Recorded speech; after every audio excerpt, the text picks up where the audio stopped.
श्री विष्णु पुराण तृतीय अंश द्वितीय अध्याय। सारुणी मनु की उत्पत्ति और आने वाले 7 मनवंतर। प्रस्तावना। ऋषि मैत्रेय ने पराशर जी से 7 बीते हुए अतीत मनवंतर की कथा सुनी थी। अब वे भविष्य के आने वाले मनवंतर जानना चाहते हैं। सारुणी मनु की उत्पत्ति की कथा। सारुणी मनु की उत्पत्ति की कथा। संज्ञा, जो विश्वकर्मा की पुत्री थी, सूर्य देव की पत्नी बनी। उनके 3 संतानें हुई, मनु, यम और यमी। लेकिन संज्ञा सूर्य के तेज को सह नहीं सकी और तप करने के लिए वन चली गई। उसने अपनी छाया को सूर्य की सेवा में भेज दिया। सूर्य देव को यह ज्ञात नहीं था और उन्होंने छाया को संज्ञा समझ लिया। छाया से 3 संतानें हुई, शनि, एक अन्य मनु, सारुणी मनु और तपती नामक कन्या। एक बार छाया ने यम को क्रोधित होकर श्राप दे दिया। तब यम और सूर्य को संदेह हुआ और छाया ने पूरी सच्चाई बता दी। सूर्य ने समाधि में जाकर संज्ञा को खोजा, जो घोड़ी का रूप लेकर तपस्या कर रही थी। सूर्य भी घोड़े का रूप धारण करके वहां पहुंचे। उनसे 2 अश्विनी कुमार और एक अन्य पुत्र रेवत उत्पन्न हुए। बाद में सूर्य संज्ञा को वापस ले आए और विश्वकर्मा ने सूर्य का तेज थोड़ा शांत किया। उससे जो तेज पृथ्वी पर गिरा, उससे विश्वकर्मा ने देवताओं के अस्त्र शस्त्र बनाए, जैसे भगवान विष्णु का चक्र, शिव का त्रिशूल इत्यादि। छाया से जो मनु उत्पन्न हुए, वे अपने बड़े भाई मनु के समान थे, इसलिए उन्हें सारुणी मनु कहा गया। आने वाले 7 मनवंतर और उनके अधिकारी। 8वां मनवंतर सारुणी मनु। मनु सारुणी देवता सुतप, अमिताभ और मुख्य गण 20 देवता। सप्तऋषि दीप्तिमान, गालव, राम, कूप, अश्वत्थामा, व्यास, ऋष्या, श्रृंग, इंद्र, बलि विष्णु की कृपा से। राजा मनुपुत्र विरजा, उर्वरीवान, निर्मोग आदि। 9वां मनवंतर दक्ष सारुणी।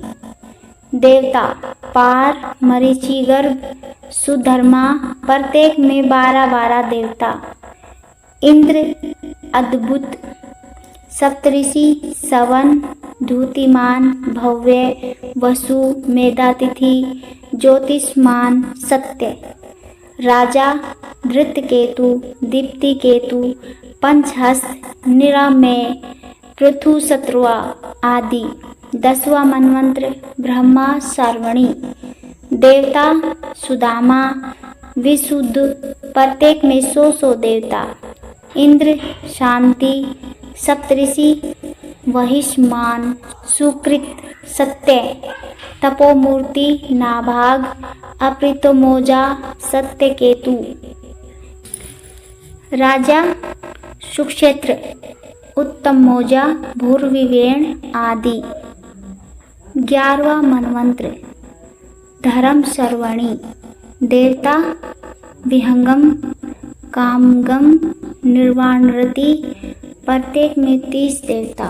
इंद्र वृष। सप्तऋषि निस्वर, अग्नि तेजा, वसुमान, घृणी, आरुणी, हविष्मान, अनग। राजा सर्वत्रग, सुधर्मा, देवानिकी आदि। 12वां मनवंतर रुद्रपुत्र सारुणी। देवता हरित, रोहित, सुमना, सुकर्मा, सुराप, प्रत्येक में 10 देवता। इंद्र ऋतुधाम। सप्तऋषि तपस्वी, सुतपा, तपोमूर्ति, तपोरति, तपोधृति, तपोधूति, तपोधन। राजा देववाण, उपदेव, देव श्रेष्ठ। 13वां मनवंतर रुचि मनु। देवता सुतरामा, सुकर्मा, सुधर्मा, 33 देवता। इंद्र द्विशक्ति सप्तऋषि निर्मोह तत्वदर्शी निष्कंप निरुतस धृतिमान अव्यय सुतपा राजा चित्रसेन विचित्र आदि। 14वां मनवंत्र भौम मनु देवता चाक्षुष पवित्र कनिष्ठ भ्राजिक वाचा वृद्ध इंद्र सूची सप्तऋषि अग्रिभाऊ सूची शुक्र मागध अग्रिद युक्त जीत राजा उरु गंभीर बुद्धि आदि। हर चतुर्युग के अंत में वे वेद लुप्त हो जाते हैं। सप्तऋषि फिर पृथ्वी पर आकर वेदों का प्रचार करते हैं। प्रत्येक सतयुग के प्रारंभ में नए मनु उत्पन्न होते हैं और नियम धर्म की स्थापना करते हैं। मनु के पुत्र पृथ्वी का शासन करते हैं। इस प्रकार 14 मनवंत्र पूरे होने पर एक कल्प समाप्त होता है जो 1000 चतुर्युग के बराबर होता है। फिर प्रलय काल आता है जिसमें भगवान विष्णु शेषनाग की शैया पर शयन करते हैं। प्रलय के बाद वे फिर जगत की सृष्टि करते हैं। सतयुग में कपिल रूप से ज्ञान देते हैं। त्रेता में चक्रवर्ती राजा बनते हैं। द्वापर में वेद व्यास बनकर वेदों का विभाजन करते हैं। कलयुग अंत में कलिक अवतार लेकर अधर्म का नाश करते हैं। अंत में जो कुछ भी सृष्टि में है वह सब भगवान विष्णु से उत्पन्न है। यही इस अध्याय का सार है।